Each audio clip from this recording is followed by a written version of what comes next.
తెంచుకుంటే తెగిపోతుందా దేవుడు వేసిన బంధం? తెంచుకుంటే తెగిపోతుందా దేవుడు వేసిన బంధం? తెలుసుకోని జీవిత గమ్యం, పెంచుకోమానుబంధం. 7 అడుగులు నడిచిన వాడే 7 జన్మలు తోడుంటాడు. భర్తగా నిన్ను భరించువాడే బ్రతుకు దీపం వెలిగిస్తాడు. అతని హృదయం నాటి చెరామి, అగ్నిహోత్రమే అందుకు హామీ. అతని హృదయం నాటి చెరామి, అగ్నిహోత్రమే అందుకు హామీ. తెంచుకుంటే తెగిపోతుందా దేవుడు వేసిన బంధం? తెలుసుకోని జీవిత గమ్యం, పెంచుకోమానుబంధం.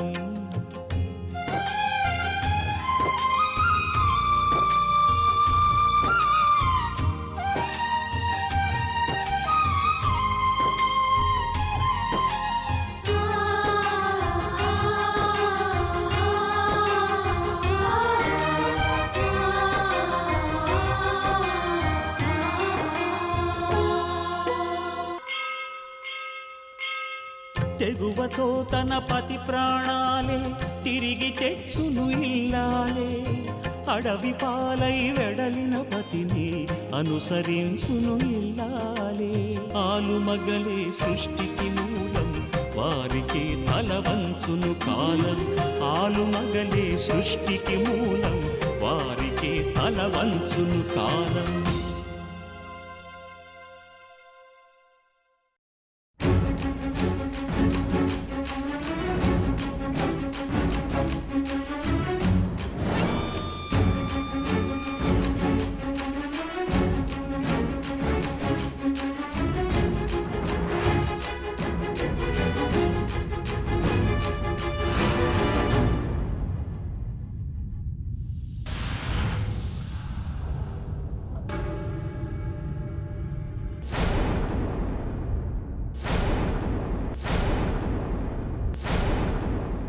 రవి, తల్లిని ప్రేమించడం అంటే ప్రాణాలు కాపాడకుండా అడ్డుపడడం కాదు. ఎవరి మీదో కోపంతో కష్టాలు పెంచడం కాదు. నిజమైన ప్రేమంటే కష్టంలో ఉన్నప్పుడు పంతాన్ని అహాన్ని చంపుకుని అండగా ఉండడం. ఈ విషయం ఏసీపీ గారికి అర్థమయ్యేలా చెప్పు రవి.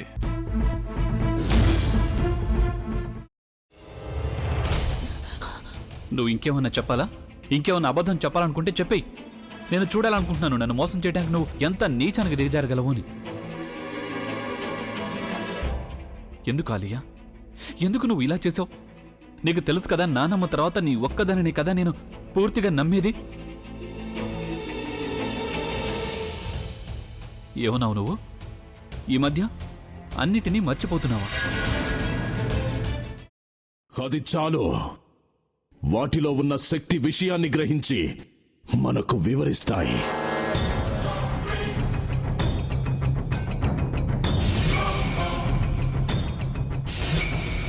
ఎవరు ఆ దండ విప్పొద్దు, గది తలుపులు తెరవద్దు.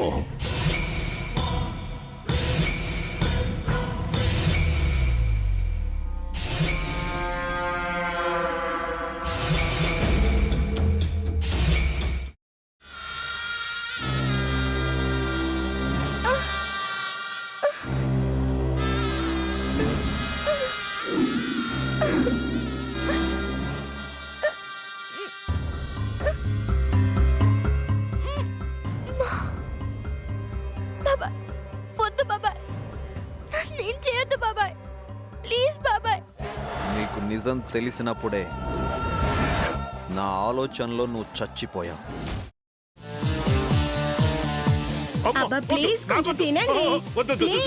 భీమారావు గారు, మీరా? ఇగో మీరా కాదు సక్కుబాయ్.